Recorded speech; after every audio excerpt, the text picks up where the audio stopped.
Hey, what's going on here? Where do all these people come from? Oh, well, I'll tell you what happened. I looked at this word up here, modelling, under there, and I thought, oh, Google search that. And when I did, I got all these faces here. Oh, I think I should have added modelling from data. We've got some pretty good looking models here. And wow, I used to look like that, believe it or not. Anyway, let's go on and look at mathematical modelling. And of course, you've seen a bit of this before. I've got a little diagram here which might describe better what modelling is. So what is modelling anyway? Well, I guess if we took the extension of a simple spring and investigated Hooke's law, which talks about the relationship between the weight on the end of the spring and the amount of extension that you get when you put that weight on. And so we could do an experiment and we could generate a set of data, a table of values here. We could then graph it, and we've started our modelling process right now, because a model mathematically is some mathematical representation of a practical situation here. And so we've got the first step, the table. We could draw a graph, and then what do you reckon? Here's the burning hot, red hot question over here. What do you think that is? Well, I'll tell you. It's getting a formula. Okay, so that's the journey we're on to actually describe mathematically in as much detail as we can what the data is saying about a practical situation. Okay, so come down and let's unpack that a little. And here we are. Can we describe how the variables are correlated? Correlated, cooperate, operate with each other. Correlated, how they related with each other. We're going to play with that word a bit later on. So taking the graph, what's the connection between the length and the mass? Okay, we've got a graph here. Can we talk about how they are moving together or related together here? And that's what we're going to investigate in this little presentation now. So let's have a look at the next screen here. And we're going to go into the proper mathematical term now. So correlated becomes the mathematical term correlation. Okay, so we run it all together. Correlation with a double R. And there's the Huddy definition of correlation. It's a description of the nature of the association between the two variables. Okay, how closely they're associated. So it just gets worse, mate. Now we want to talk about, well, what do you mean by association? Okay, so we're going to gradually unpack this more and more. So we're going to describe what's happening here. As we change the mass we put on the spring, how does the extension or stretching of the spring change? It's Hooke's law if you've done any physics. Oh, it doesn't matter if you haven't. Here we go. So let's have a look. And we're going to break that discussion of this connection between these two variables. So that's the dependent variable, isn't it? And this is the independent variable. And we should really put them in that order, because this is independent. What it does, or what we do with that variable, change it in response or dependent upon that, we get the length. And that's our mathematical convention. This is always the independent variable on the horizontal or x-axis. That's important. Okay, what are we going to do? We're going to talk about the strength of the association, the direction and the form. Well, the association, how they connected, if you like, how they related. So the strength of it, ooh, this could mean, can we predict what's happening here? Predict values maybe in between the ones already measured. Is there a tightness of the association there that allows us to predict what might be in there and so on? Well, it seems to be a pretty strong association, because we would probably, where I've got these circles, put a point roughly there. So it seems fairly strong. We might want to do some maths on that and be able to say a bit more precisely how strong it is, the association. Sorry about that. What about the direction? Well, we can see as one increases, the other increases. Okay, so as we go up in mass, we also go up in length. So we call that a positive association in the same direction. A negative association, of course, would be the opposite direction. Negative in maths means opposite direction, doesn't it? Okay, so what about the form? Well, it looks like a straight line, a linear relationship or association. Okay, it looks like there's some pattern there that's following a straight line. Now, it may not be a perfect straight line because this is measured data, and the actual relationship going on may not be linear, but that'll be our our best mathematical model of what's going on. It may well be exact, and we've got errors here due to measurement.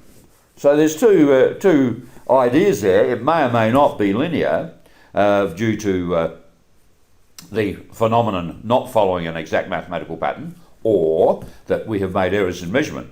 Either way, it's still going to be profitable to analyse this and to make a mathematical linear model to describe what's going on. It's still going to be functionally worthwhile, do you think? Okay, so we're going to investigate all sorts of situations along those lines from data, from empirical measurements there. All right, so come down, and here's screen clippings here from Hayes and Harris publications, so you should have their textbook there, so you can check it out. Positive correlation. Okay, so an association between two variables is described as positive if an increase in one results in an increase in the other in an approximately linear manner. So we just saw that one. That's a good example of a positive correlation, and it looks pretty strong connection here, pretty able to predict what's going on given one and predicting the other within this range of data, you know, say what would be happening there, do we reckon? I reckon we could probably predict pretty well. Okay, what about negative correlation then? What does that look like? Okay, well, obviously we've used the mathematical term negative, which means opposite direction. So negative correlation, an increase in the one variable. So we're going to talk usually about the independent variable as we increase that. That's a mathematical convention, so that everybody's on the same page in discussing what's going on. It results in a decrease in the other in approximately linear manner. Oh, this isn't so good, is it? Well, what would you say about the strength of the association there? You know, taking any value here, oh, a bit cockeyed there, mate. So taking any value here, can we reasonably predict? Not as well as the other. They've got some bunching up of possibilities here. But we would still say, well, this is maybe a weak association, but it's negative, isn't it? As we go along the x-axis, actually the y value goes down. So it's moving in the opposite direction, and that's negative in maths. Okay, getting the idea, we're starting to build up a few techniques here by which we can describe mathematically what's going on. Hey, that's modelling. Okay, so calculating the degree of association. Now this is not in the course in actual fact, this formula, but we will have a little look at it. And it's work resulting from a person named Pearson. And it's Pearson's correlation coefficient, and we designate it with a little r. And he calculated this value now using, have a look here, the sum, so it's the sum of the deviations of the x away from its mean, the y away from its mean, divided by this thing. Okay, so this idea of this variation is a bit hard to understand at the level of this course, but have a little look at the formula, and you can see we're taking the differences in x and y land away from the mean and doing exactly the same thing. So it doesn't matter which way around the thing is plotted from that point of view, you're going to get the same r value. So this measures the connection, if you like, or relationship or association between the variables x and y. And we're going to have a look at the possible values of r right now. So come down and let's have a look. We now have a quantitative way of describing the strength of the association or the correlation. So here we are. Let's start with positive correlation. And this is going to be measured with Pearson's now, not just by us looking at it and saying, hey, that looks pretty predictable, that's a strong association or whatever. And the value that we just saw there, or the formula, can take values between 0 and 1. So an R value of 0 suggests there is no linear association present. So let's go along this continuum here and have a look. An R value of 1, we're starting there, so this is a perfect linear association present, or perfect positive correlation. What that means is you can describe perfectly, here it is here, any missing point there. In other words, it is 100% predictable or associated, if you like. So here the correlation coefficient is 1. You can predict perfectly what's going on. Now, as you spread it out a bit, okay, so here 0.8 means at any one point here, there's a bit of unpredictability or not as tight an association there. You can't really put the point exactly where it might be. Okay, and now we're getting worse. They're all positive though, aren't they? Because as we go this way, the other one is going up as well. Remember, positive correlation is as you increase the value of the independent variable, the dependent variable also increases. They match. So getting weaker, less predictable, and then of course this is almost zero. If you take any value here, what's the likelihood of predicting? No, there's too many possibilities there. The association here is very weak. Okay, so that's important to see. The R value's down at 0.2 now. It's still positive because as X increases, Y increases. Let's have a look at negative correlation then. Negative correlation. So here, negative means in the opposite direction. And we're going to measure it with the R value. And now this is going to go between 0 and -1. So why is it negative? We're trying to indicate as we increase the independent variable, the dependent variable decreases. Now, -1 is going to look like this. It's negative because as X increases, Y decreases, coming down. But it's perfect in that direction, because if you went here, do you reckon you can have 100% surety of what the other value is, the associated variable, the correlation? Yeah. So that's R is -1. So that's perfect in the opposite direction.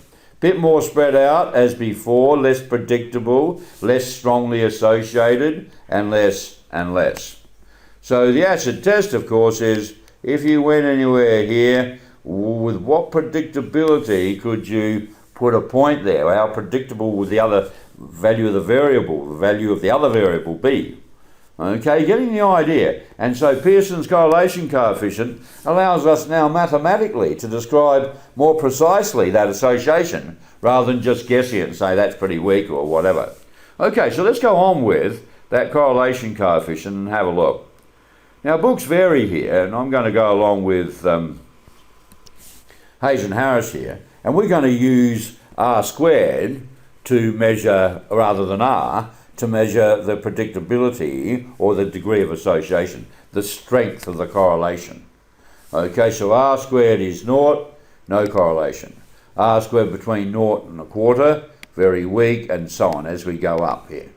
So this is a general accepted sort of band of values where you can say it's a strong association or not.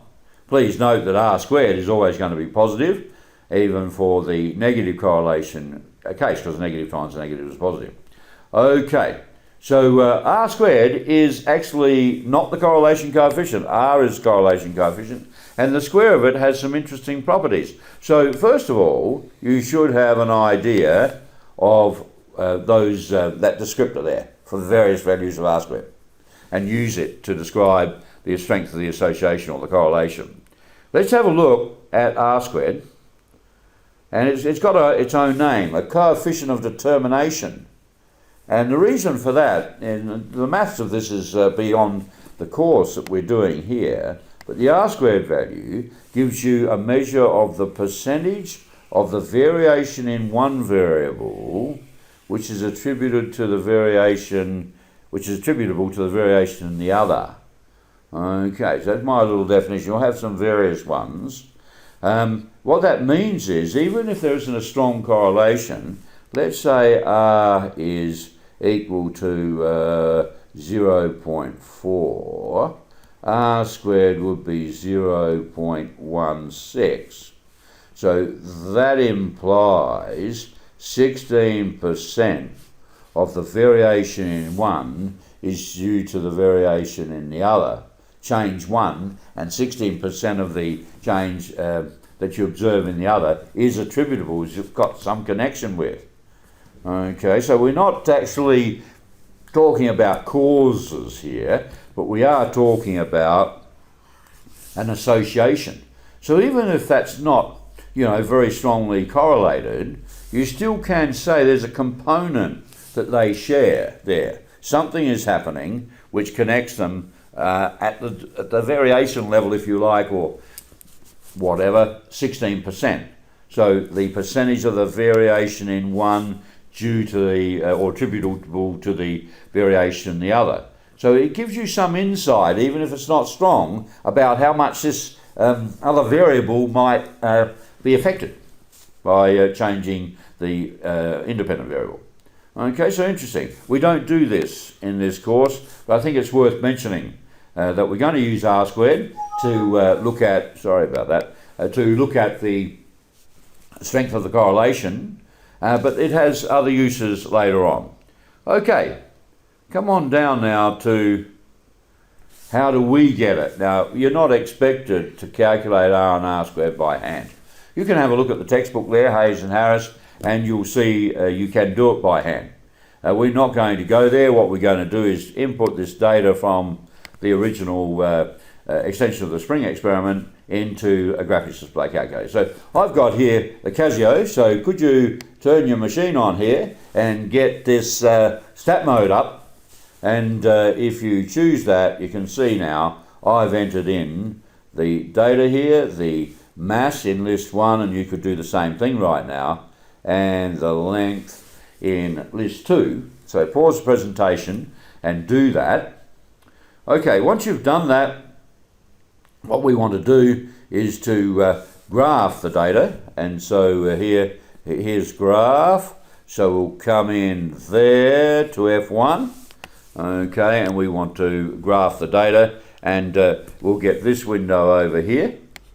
And what we want to do is tell the calculator where the data is that we want. So we'll set it up. So we'll come in here to F6, and we come up with this window, and you must scroll down and get, this is graph 1. So scatter list 1, list 2. So toggle around there and bring that highlight down and make sure you've got scatter list 1, list 2. All right. Once you've done that, let's come to here, and if you hit execute, we want to go to select, tell the calculator which graph we want to draw. So we come in there to F4 and click on that, and then make sure there stat graph 1 is on, and that we're not trying to draw some other graphs that have been set up. All right, so then if we choose draw or just hit execute, we will get our little graph, and you can then put that onto hard copy if you like. If they ask you to draw the graph, you'd use the calculator first probably, and then just trace points on. Okay, using shift and this one here, F1 for trace, it'll pop on the point and give you the coordinates, or take them straight from the table if you wish. All right, so now if we hit F1 without that shift, so just get rid of that, we want to now do some calculation of R. So if we hit F1 in there, okay, we get this window. And these are the options of the sort of associations that might be there. We said ours is linear, looks like a straight line, linear. So to actually look further at that association, we want to hit the X there. Okay, so to get that rather, you have to hit F2 in there. All right, but when you hit F2, we're gradually getting there. When you hit F2, we get this window, and we can choose 2 different types of model. So let's choose in linear land here, this one, more like y equals mx plus c, because you've been brought up on that. So hit F1, and if you hit F1, it does, and we're not doing it in this presentation, it does a fitting of a line called a least squares regression line. We want to come back and look at that in some detail. What we want to pluck out of here, though, are these 2 values. the R and R squared value. And you can see, we said it was pretty strongly correlated or associated, and look at the R value, 0.99, the R squared, 0.988 or whatever. Okay, so that's what we're doing at the moment. We want to extract the R squared and talk about the strength of the correlation. Okay, that's what we're trying to do. We're going to investigate how good this association is and try to make a mathematical model or formula connecting these two. Okay, so let's have a look at what's coming up in the next presentation. In this context, remember, we haven't got x's and y's. Our x was the mass and our y was the length of the extension. So here, just looking at the formula, y equals ax plus b becomes L equals, and what's A? We go up here and take it out of there, A, and then this is X is M, and B, take it out of there. Just three significant figures here. Really, I think we should have approximately there as well, because it's only a model, it's not perfect, is it?